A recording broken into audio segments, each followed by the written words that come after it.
Bang Habib, dari Gerindra seperti apa melihat hak angket ini? Ya, kalau yang dipersoalkan misalnya dugaan pelanggaran atau kecurangan dalam pemilu, secara konstitusi kita sudah menyepakati Undang-Undang Nomor 7 Tahun 2017 tentang pemilu. Kita bikin di kanal-kanalnya. Ya, saya berulang kali menyampaikan di buku keempat Undang-Undang Pemilu ya ada 3 kanal. Yang pertama adalah pelanggaran administrasi pemilu. Itu bisa berujung pada pidana, pada etik, atau pelanggaran administrasi biasa, atau bahkan bisa TSM. Yang kedua adalah sengketa proses. Sengketa proses ini misalnya kita mempersoalkan SK, ya, yang diterbitkan oleh penyelenggara pemilu. Misal mempersoalkan keabsahan Gibran sebagai cawapres. Karena adanya putusan MK, itu bisa dipersoalkan. Dengan apa? Dengan sengketa proses. Digugatlah SK penetapan itu, tapi ini kan nggak dilakukan, tidak terjadi. Yang terakhir adalah PHPU, perselisihan hasil pemilihan umum.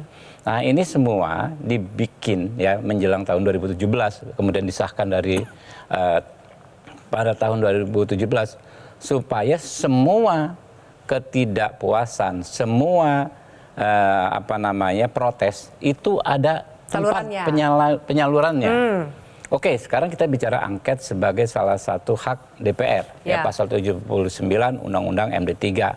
Ya, hak untuk menyelidiki sesuatu yang urgent ya terkait persoalan kebangsaan.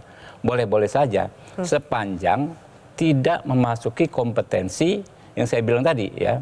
Ini kan bicara kompetensi. Kalau kompetensinya yang saya sudah sebutkan ada di Bawaslu, ada di MK, itu tidak bisa diintervensi. Karena apa? Karena konstitusi kita pasal 22E ayat 4 mengatakan KPU itu bersifat mandiri. Iya, tapi kan bukan itu yang tadi jelasin Mas Ciko kan. Makanya, jadi eksekutif loh. Bukan, ya udah betul. Jadi sepakat dengan Mas Ciko, ya Pak Ciko ya. Nanti dulu. Kalau yang dipersoalkan kecurangan dan lain sebagainya, itu bukan ke situ. Tapi kalau misalnya cari sebab, misal dia punya ketidakpuasan, oh begini, kami juga pengen menghasilkan pemilu yang lebih baik, mungkin bisa dibicarakan. Tapi ini bukan persoalan setuju atau tidak setuju angket ya, itu nanti dulu. Tapi yang jelas kanalnya beda, kanalnya lain. Iya, ini ngomongin hak angket nih Bang, kita ngomongin satu kanal hak angket. Gerindra positioningnya gimana? Oh belum, karena jangankan Gerindra, PDI Perjuangan pun belum mempunyai sikap resmi terhadap hak angket. Sikap resmi itu apa? Satu tanda tangan.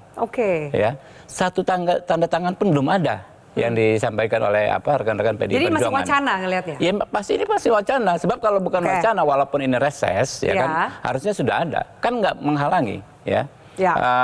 Bikin draft dulu apa? Judulnya apa? Hak angket. Dasarnya apa? Apa namanya? Proposalnya namanya itu ya. Proposalnya apa? Begini. Ini nggak ada. Sampai sekarang pun nggak ada. Jadi kalau dibilang gertak, sejauh ini memang baru gertak. Baru gertak. Oke. Jelajahi cara baru mendapatkan informasi. Download Metro TV Extend sekarang.